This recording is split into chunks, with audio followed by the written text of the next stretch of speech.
Okay, ngayon nga ay tapos na ang Pasko. At syempre, nagsimula na ang countdown para sa ating New Year. Ayan, narito po tayo ngayon sa tindahan ni Boss Ali. Dito po yan matatagpuan sa Trabaho Market. At dito ay pipili tayo ng 12 bilog na prutas para po sa ating New Year celebration. Meron silang apple. Meron tayo ngayong peras. Pangatlo natin ang green apple. Wag susunod ay ang orange. Meron tayong melon, Melon.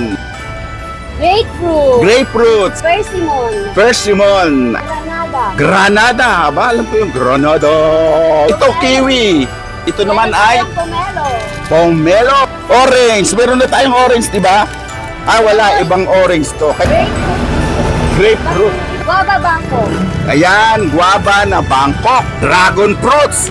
Ayan, nakumpleto na po natin ang 12 prutas para po sa pampaswerte raw sa New Year. At syempre, matatagpuan nyo lang dito yan sa Boss Ali's Fruit Stand. Dito po sa May Trabaho Market.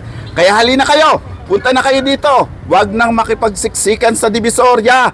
Huwag nang mamasahe at baka madukutan ka pa.